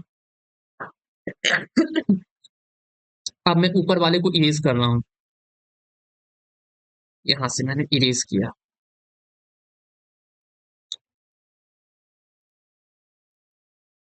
अब मुझे क्या चाहिए, आर का वैल्यू 4 जब हो तो उसकी रिक्वायर्ड प्रोबेबिलिटीज का वैल्यू क्या होगा। तो मैंने यहाँ पे तुरंत थोड़ा सा मैं मिटा देता हूँ ताकि मुझे ज्यादा लिखने का जरूरत नहीं पड़ेगी। बस मैंने यहाँ मिटाया है, मिट गया। हाँ ठीक है। अब मैं यहाँ पे पुट कर देता हूँ कि अब मुझे ये चाहिए जी, ये चाहिए। तो यहाँ पे पी एक्स आर का वैल्यू 4 है, मैंने फॉर्मूला पे सेट किया। फॉर्मूला देखिए जरा। हाँ, एन सी आर आर का वैल्यू कितना है, आर का वैल्यू मेरा 4 है, तो मैंने यहाँ पे 4 दे दिया। पी पे पावर आर, इसका वैल्यू मतलब पी पे पावर 4 का वैल्यू चाहिए। N minus of R, N minus N का वैल्यू 6 और आर से माइनस करेंगे तो 6 में से 4 गया तो 2। अब मैं इसको पुट कर दूंगा। 6 ऊपर में है, नीचे 4, तो यानी ऊपर 6, ऊपर जो 6 है वो उल्टे गिनती के साथ 4 बार रिवर्स में गुना आ जाएगा। 6 गुना 5 गुना 4 गुना 3, नीचे 4 है, इसका मतलब ऊपर जो संख्या है वो रिवर्स में गुना होगी 4 तक। नीचे गुना करके आप इसको 1 तक ले जाइएगा। ठीक है जी। 1/2 पे पावर 4 है, 1/2 पे पावर 4 है, तो 1/2 गुना 1/2 डायरेक्ट आप ये वैल्यू इसका समझ लीजिए। 1/16 होता है। कैसे होता है जी, 1/2 गुना 1/2 गुना 1/2 गुना 1/2, नीचे 2 4 बार है, इसका मतलब 2 गुना 2 गुना 2 4 16 आ जाएगा। नीचे 16 मैंने डायरेक्ट लिख दिया। अब मैंने यहाँ पे लिखा 1/2 को 6 माइनस 4 मतलब 1/2 पे पावर कितना आ जाएगा जी, 2 आ गया, तो 2 लिख दिया। अब इसको मैं कटपिट मिटाने का कोशिश करूंगा। मैंने कटपिट किया, 3 दूनी 6, कट 6 कट गया। 4 से 4 कैंसिल आउट कट गया। ठीक है, ऊपर बचा 5 या 15, नीचे 1, तो 1 का कोई वैल्यू नहीं है। 5 के 15 गुना ऑफ 1/16, 1/16 कर दिया मैंने। नीचे 1/2 गुना 2, 1/4 आ गया। अब मैं यहाँ पे नहीं लिख सकता 15, ऊपर 15 गुना 1 तो 15 आ गया, और नीचे 16 गुना 4 तो मेरा कितना आ जाएगा 64, 16 × 4 = 64। तो 15/64। अब मैं यहाँ पे इसका वैल्यू मैं लिख देता हूँ कि P X to the power 4 का वैल्यू 15/64 आ गया। प्लस अब 5 का निकालना है, अब 5 का निकालना है, तो मैं यहीं पे जो कॉपी किया था उसको मैं लिया, यहाँ पे इसको मैं इरेज किया। हो जाओ इरेज, हो जाओ इरेज, नो नो, हो जा हो जा हो जा हो जा हो जा हो जा हो जा हो जा हो जा हो जा हो जा हो जा हो जा, हो गया इरेज सारा का सारा। इसको मैं इरेज किया, इसको मैं इरेज किया, इसको मैं इरेज किया, इसको मैं इरेज किया, ये सब इरेज हो जाए। चलो तुम भी इरेज हो जाओ। मैंने सारा इरेज कर दिया। इसका वैल्यू कितना आया था, इसका वैल्यू 15/64 आया था, मैंने यहाँ पे लिख दिया। अब x ये निकल गया मेरा, ये निकल गया। अब 5 का चाहिए, तो यहाँ पे मैंने 5 पुट किया, इसको मैंने 5 यहाँ पे पुट किया, इसको मैंने 5 यहाँ पे पुट किया, इसको मैंने 5 यहाँ पे पुट किया। कोई दिक्कत नहीं है, सारा फॉर्मूला पे खेल है, सारा फॉर्मूला बैठाया। नीचे 5 ऊपर 6, 5 बार गुना में उल्टा, तो 6 गुना 5 गुना ऑफ 4 गुना ऑफ 3 गुना ऑफ 2, यहाँ तक कर दिए 5 बार। नीचे 5, नीचे 5 गुना ऑफ 4 गुना ऑफ 3 गुना ऑफ 2 गुना ऑफ 1, उल्टा गिनती आ गया। ऊपर में 1/2 की पावर 5 है, तो नीचे 1/2 1/2 1/2 1/2 1/2 लिखेंगे। तो नीचे 2 5 बार आ रहा है, इसका मतलब 2 पे घात 5, it's mean 2 to the power 5, इसका मतलब 1/32। Is that understood. ठीक है। उसके बाद है 6, 1/2 पे पावर 6 में से 5 गया तो 1 बचा, तो 1 बचा मतलब 1/2। यहाँ तक क्लियर है। अब मैं कटपिट मिटाऊंगा जी, देखिएगा अब मैं कटपिट मिटाने वाला हूँ। 3 दूनी 6, 3 दूनी 6, ठीक है। 5 से 5 कैंसिल आउट, 4 से 4 कैंसिल आउट, ऊपर बचा 3 दूनी 6, 2 से 2 यहाँ पे कैंसिल आउट आ गया, 3/32। देखिए जरा, 3/32 आ गया ना जी। अब मैं इसी को लिख देता हूँ यहाँ पे, पी का value P X to the power 3/32, 3/32 plus of P to the power P X is equal to 6। अब मैं 6 का निकालूंगा। अब इसी को मैं यहाँ पे कॉपी, ले जाओ कॉपी हो जाओ बाबू। मैंने कॉपी किया, control C, control C, control V, मैंने कॉपी और पेस्ट कर दिया। कॉपी में पेस्ट कर दिया। अब मैं यहाँ पे इरेज करने वाला हूँ। किसको इरेज करूंगा, इसको इरेज किया, इसको इरेज किया, इसको इरेज किया, इसको इरेज किया,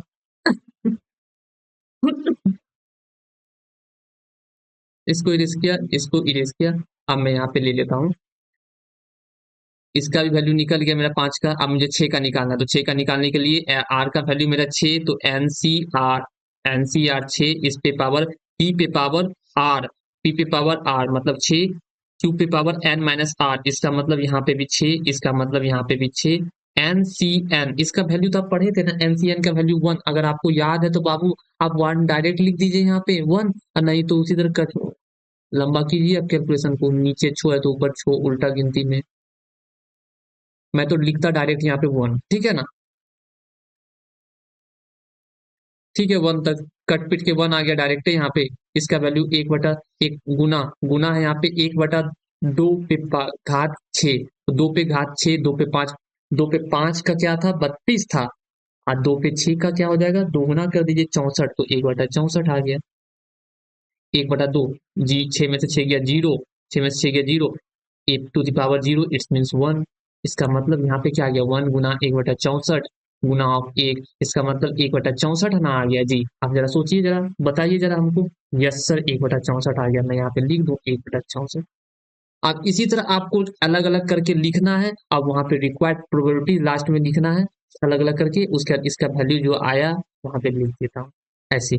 एलसीएम लीजिएगा, 16 16 64 32 और 64 का एलसीएम, तो आप जैसे ही एलसीएम लीजिएगा इसका एलसीएम आ जाएगा 64, कितना आ गया 64, तो मैंने यहाँ पे 64 लिख दिया। 16 के पारा में 64 कितने बार में आता है जी, 4 बार में, तो 4 गुना 5, 4 गुना 5 इसका मतलब 20, प्लस ऑफ 64 के पारा में 64 एक बार में, तो 1 गुना 15, तो 15 आ गया जी। उसके बाद 32 के पारा में 64 कितने बार में, 2 बार में, तो 2 गुना 3 इसका मतलब 6, ठीक है यहाँ तक। उसके बाद 64 के एक ही बार में, तो एक यहाँ पे मैं कर देता हूँ, तो 20 और 15 35, 35 और 7 कितना आ गया जी, 42/64, 42/64 ये आपका आंसर हो गया। अगर आप आंसर में आपको सिंपलेस्ट फॉर्म में दे दिया गया है तो कट पिट मिटा दीजिए आप, तो दो से एक, 2 बार में, और 2 से 1 बार में एक, और इधर आपका आ गया 3/2 मतलब 21/32, ये आपका आंसर हो गया बाइनोमियल डिस्ट्रीब्यूशन का। Is that understood question number 1? क्या आपको क्वेश्चन नंबर 1 समझ में आया? मैं उम्मीद करता हूँ मेरे प्यारे दोस्तों कि ये आपको 1 नंबर क्वेश्चंस बहुत ही बेहतरीन तरीके से समझ में आया होगा, जैसा मैंने आपको समझाने का कोशिश किया है। बस आपका कंडीशंस ये है कि आप लेक्चर्स को शुरू से लेकर के अंत तक देखिएगा, तब आपको समझ में आएगा। लेक्चर 2 नंबर तो देख के ही इस पे आइएगा, ठीक है। अब मैं आता हूँ क्वेश्चन नंबर 2 पे। इतने तक रखूँ आज क्या? नहीं नहीं, एक क्वेश्चन और ले लेता हूँ 2 तक। चलिए 2 तक आगे ले लेता हूँ, कोई दिक्कत है 2 तक लेने में? नहीं, फिर कल से छोटा छोटा लूंगा ना, तब आपको दिक्कत नहीं होगा, मुझे भी अपलोड करने में दिक्कत नहीं होगा, ठीक है। आज 2 तक ले लेते हैं,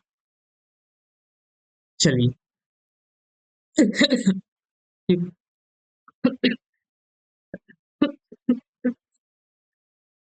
एक मिनट।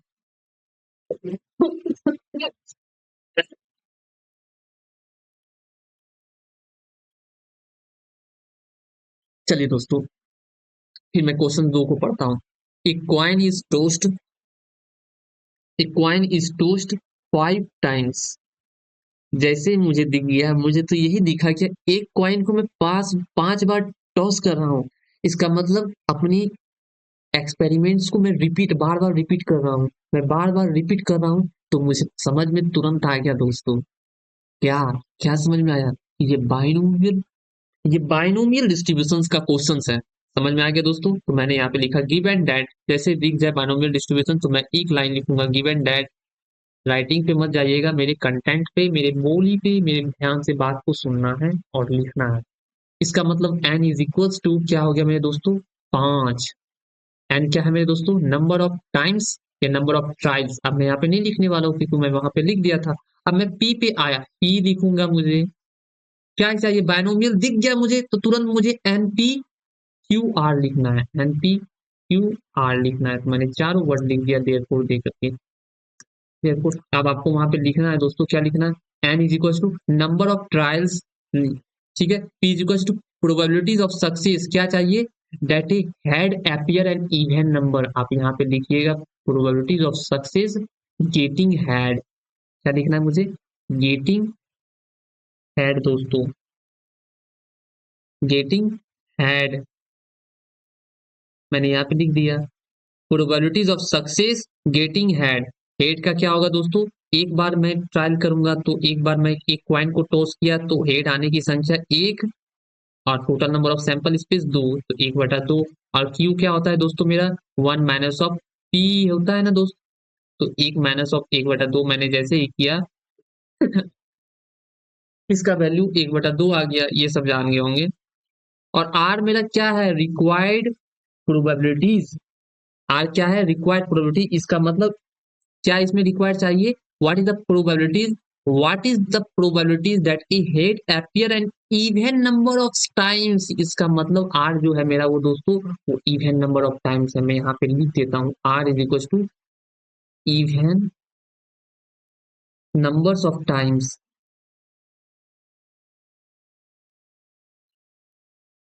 आप जरा ऊपर देखिए दोस्तों कि यहाँ पे जो है, यहाँ पे है, यहाँ पे एक्सपेरिमेंट मैंने कितनी बार किया, 5 बार। इस 5 बार को जब मैं एक्सपेरिमेंट किया तो इवन कितने बार आया, अब किन्हीं को इवन नहीं पता होगा। मैंने दूसरे पहले लेक्चर, दूसरे लेक्चर, तीसरे लेक्चर, सब लेक्चर्स में मैंने बताया कि वैसी संख्या जो दो से विभाज्य होती है, a number which is divisible by two, that number is known as even number. वैसी संख्या जो संख्या दो से विभाज्य होती है उसे सम संख्या कहते हैं। तो आप मुझे ये बताइए कि पांच है जो, पांच तक में कितने इवन नंबर्स आए होंगे, तो आप बोलिएगा दोस्तों क्या, रिक्वायर्ड प्रोबेबिलिटीज, मैं लिखूंगा required probability is equals to P X is equals to कितने बार आएगा। तो आप यहाँ पे जरा देखिए कि जब मैंने ट्रायल्स किया, जब मैं एक बार भी मैं ट्रायल्स नहीं करूंगा, एक बार भी नहीं, मेरा एक को बार मन नहीं किया, तो जीरो आ गया, फिर एक आ गया, दो आ गया, तीन आ गया, चार आ गया, पांच आ गया, पांच तक मैंने कॉइन्स को फेंका तो पांच। इसका मतलब यहाँ पे पहले तो दो आएगा क्योंकि ये दो सम संख्या है, दो के बाद क्या आ जाएगा दोस्तों, चार आएगा। आप जरा सोच के बताइए, जब मैंने कॉइन्स को एक बार भी मैंने फेंकूंगा तो वहां पे प्रोबेबिलिटी जो होता है वो जीरो होगा, यहाँ पे जीरो। अब जीरो, आप मुझे ये बताइए दोस्तों कि जीरो इवन है या ओड है, आप मुझे ये बताइए जीरो कैसी संख्या है। अब ये पहला दूसरा से पढ़ते हुए आ रहे हैं दोस्तों कि जीरो कौन सी संख्या है, इवन है या ओड है, लेकिन अभी आपको पता नहीं होगा कि जीरो इवन है या ओड है, थोड़ा सा कंफ्यूज कर रहे होंगे कि जीरो सम संख्या है या विषम संख्या है। तो मैंने क्या बताया, वैसी संख्या जो दो से विभाज्य हो और उसका शेषफल, उसका शेषफल जीरो आए, इट्स मीन्स वो सम संख्या है। यानी वैसी संख्या जो दो से विभाज्य हो और उसका शेषफल जीरो आए उसको सम संख्या बोलते हैं। तो मैंने जीरो को दो से घटाया, दो से डिवाइड किया, तो इसमें आप मुझे ये बताइए इसका रिजल्ट क्या आएगा जी, जीरो आ गया। इसका मतलब यहाँ पे शेषफल क्या बच रहा है, यहाँ पे शेषफल जीरो सिर्फ बच रहा है, जीरो बच रहा है। इसका मतलब जीरो कैसी संख्या है, जीरो एक इवन नंबर है दोस्तों, जीरो कैसी संख्या है, इवन नंबर दोस्तों।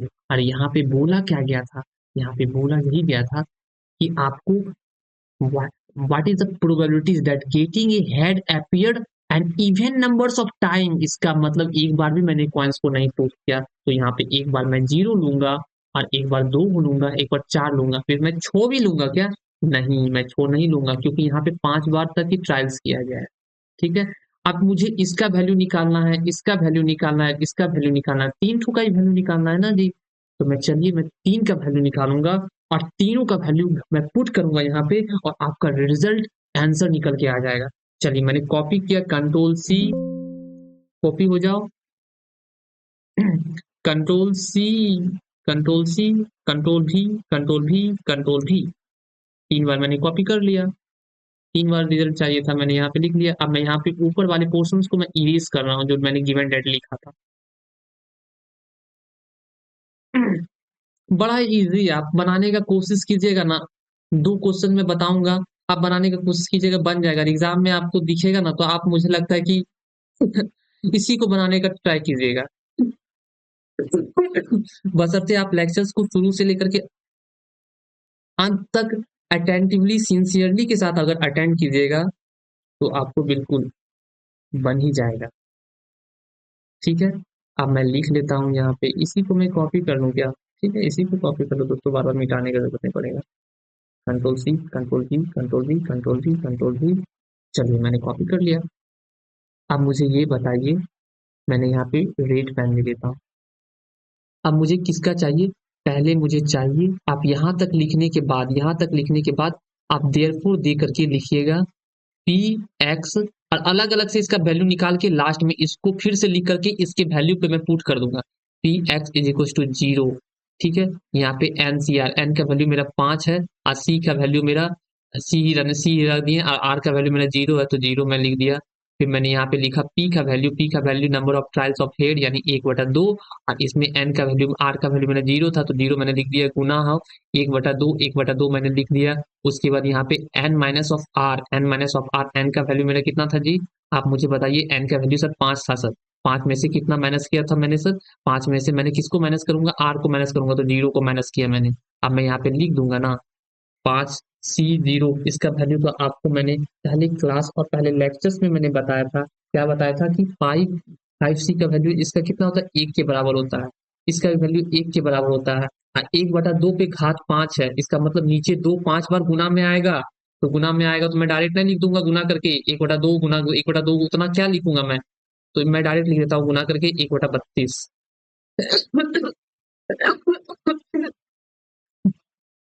ठीक है, मुझे यहाँ पे दिख गया, क्या दिखा कि P X is equal to zero, जहाँ पे आर जीरो है उसका वैल्यू 1 गुना 1, इसका वैल्यू 1, नीचे 32, इसका वैल्यू 32 आ गया। मैं यहाँ पे लिख दिया डायरेक्ट इसका वैल्यू सर 1/32। फिर मैं प्लस लिखा, यहीं पे देखो जगह बच गया, मैं यहीं पे लिख लेता हूँ आज। P X is equal to, R का वैल्यू यहाँ पे 2 है तो मैंने यहाँ पे 2 लिख लिया। ठीक है, मैं कलर चेंज कर देता हूँ ताकि आपको डिफिकल्ट ना लगे समझने में। आर के वैल्यू 2 मतलब NC2। ठीक है जी, उसके बाद 1/2, आप समझ लीजिएगा 2 ऊपर है। ठीक है, यहाँ पे 1/2 एन माइनस ऑफ आर, इसका मतलब एन मेरा 5 है, 5 में से 2 गया तो 3 बचा। ठीक है, मैं यहाँ पे लिख देता हूँ, जगह थोड़ा सा कम है तो मतलब 5, ऊपर में 5 है, नीचे में 2 है, नीचे में 2 है, इसका मतलब ऊपर वाले संख्या 2 बार गुना में होगा, वो भी उल्टा, तो 5 गुना 4, 2 गुना 1, नीचे 1 तक। 1/2 पे घात कितना है? 2। 1/2 पे पावर कितना है? 2, इसका मतलब 1/4 आ गया। मैंने डायरेक्ट लिख देता हूँ 1/2, 5 में से 3 गया, 5 में से 2 गया तो 3 बचा। 1/2 पे घात 3, 1/2 पे घात 3, इसका मतलब 1/8। Is that understood? इतना कैलकुलेशन थोड़ा सा आपको पता है, आता होगा। अब मैं यहाँ पे कटपिट बताऊंगा दोस्तों। मैंने कटपिट जैसे ही मिटाया दोस्तों तो 4 4 कैंसिल आउट हो गया, 5/2, ऊपर ऊपर 5 ही है गुना में, तो मैं यहाँ पे डायरेक्ट नहीं लिख दूंगा 5, और नीचे में 2 गुना 8, इसका मतलब 5/16, मैं पट से नहीं लिख दिया, यहाँ पे 5/16 हो गया दोस्तों इसका वैल्यू। प्लस दे दिया। अब मुझे 4 का वैल्यू चाहिए दोस्तों, मैं कंट्रोल सी से कॉपी कर लेता हूँ, कंट्रोल वी से मैंने पेस्ट कर दिया दोस्तों, यहाँ पे 4। ठीक है, क्या हो गया दोस्तों? 1 मिनट, क्या क्या क्या क्या हो रहा है? तू इतना बना बनाया मैंने तो पानी नहीं फेर देना। चलो ठीक है, अब मैंने यहाँ पे 4 का वैल्यू किया पुट, तो दोस्तों मैं यहाँ पे मिटाऊंगा इसको, 4 इसको मैं मिटाऊंगा दोस्तों, इसको मैं मिटाऊंगा दोस्तों, इसको मैं मिटाऊंगा दोस्तों, इसको मैं मिटाऊंगा। तुम भी मिट जा, थोड़ा भी काम नहीं है। चलो तू भी मिटिए जा, क्या तुम यहाँ पे नीचे रहे? ऊपर नहीं, मैं पुट कर देता हूँ 4। 4 चाहिए, आर की जगह पे यहाँ पे आ रहा है दोस्तों, यहाँ पे आ रहा है दोस्तों, यहाँ पे आ रहा है दोस्तों, यहाँ पे आ रहा है दोस्तों। मैंने यहाँ पे लिया और मिटा दिया। अब मैं यहाँ पे 4 पुट कर रहा हूँ। इसका निकल गया, इसका निकल गया, इसका चाहिए तो मैंने यहाँ पे 4 पुट किया, यहाँ पे मैंने 4 पुट किया, यहाँ पे मैंने 4 पुट किया, यहाँ पे मैंने 5 में से 1 या 4 मैंने पुट किया। अब मैं यहाँ पे पुट करूंगा तो 5 नीचे में 4 है, इसका मतलब ऊपर 4 बार गुना में, रिवर्स में, उल्टा में। ठीक है, मैंने गुना कर दिया। उसके नीचे 4 गुना ऑफ 3 गुना ऑफ 2 गुना ऑफ 1, 1 तक गुना में, गुना 1/2 पे घात 4 है, इसका मतलब मैं यहाँ पे नहीं लिख दूं डायरेक्ट कि 1/2, 16, सोच लीजिए नीचे आप, डायरेक्ट लिख देता हूँ। 1/2 पे घात कितना है? 5 में से 4 गया तो 1 बचा, तो 1/2 ही मैं डायरेक्ट यहाँ पे लिख देता हूँ। ठीक है दोस्तों, कटपिट मिटाना है दोस्तों तो कटपिट मिटा दीजिए। 4 3 2 1, 4 3 2 खत्म, कैंसिल आउट हो गया। ऊपर बचा 5 गुना 1, तो ऊपर ऊपर मेरा कितना आ गया, 5 ही आ गया, और नीचे 16 गुना 2 तो 32 आ गया, 16/5/32। तो मैं यहाँ पे लिख देता हूँ 5/32 लिख दिया। अब यहीं पे मैं एलसीएम लेके नहीं लिख देता हूँ दोस्तों, 32 और 16 का एलसीएम क्या आ जाएगा, फिर आप मुझे ये बताइए। 32 और 16 का एलसीएम 32 आ गया। 32 के पारा में 32 एक बार में आता है, तो एक प्लस ऑफ यहीं पे लिख देता हूँ मैं, 16 के पारा में 32 कितने बार में, 2 बार में, तो 2 गुना ऊपर, ऊपर कितना है दोस्तों, 5 है, ऊपर 5 है दोस्तों, तो मैं ऊपर 5 लिख देता हूँ। 2 गुना 5 10 हो गया दोस्तों। अरे यार 10 लिखा तो जा सही से, ये करता है यार। हम्म तो ऊपर 10 मैं लिख दिया हूँ दोस्तों, 10 लिख दिया ऊपर। 32 के पारा में 32 एक बार में, तो 1 गुना 5 तो 5 आ गया दोस्तों। मैं यहाँ पे लिख देता हूँ 11 5 16 आ गया दोस्तों, 16 और नीचे 32। 16/32 सिंपलेस्ट फॉर्म में अगर दे दिया जाए कट पीट करके, तो 1/2, इसका मतलब 1/2 मेरे आंसर हो गया दोस्तों। तो लेक्चर को ज्यादा बड़ा ना हो, मैंने यहीं तक रखता हूँ, ठीक है ना दोस्तों। 5 तक मैंने सोचा था कि आज कवर करूंगा, लेकिन मैं आज 2 तक ही रखता हूँ। मैं उम्मीद करता हूँ दोस्तों कि आपको 2 तक बहुत ही बढ़िया से क्रिस्टल क्लियर समझ में आ गया होगा। अगर आपको 2 तक समझ में अगर आ गया है, तो बाकी आप 3 4 5 6 7 8 जहां तक आपसे बनी वो आपको बनाने का कोशिश करना है। एक्चुअली में मैं सारा क्वेश्चन बनाऊंगा ही, ताकि आपको डिफिकल्ट ना लगे। लेकिन अगर आपसे बन रहा है, इसके बाद लेक्चर इंट्रोडक्शन देखने के बाद, तो आपको मेरी वीडियो लेक्चर्स अटेंड करने की कोई जरूरत नहीं है, ठीक है दोस्तों। आप अपनी सी कोशिश करके समझ लीजिए, लिए है थ्योरी, आप अपने से बनाइएगा, 3 से लेकर के जितना तक क्वेश्चंस है। तो मिलते हैं दोस्तों इसके बाद नेक्स्ट लेक्चर में, अगले क्वेश्चन नंबर 3 से लेकर के जहां तक उसमें होगा मैं ट्राई करूंगा। ठीक है, मैं अब लेक्चर्स को यहीं पे बंद करता हूँ।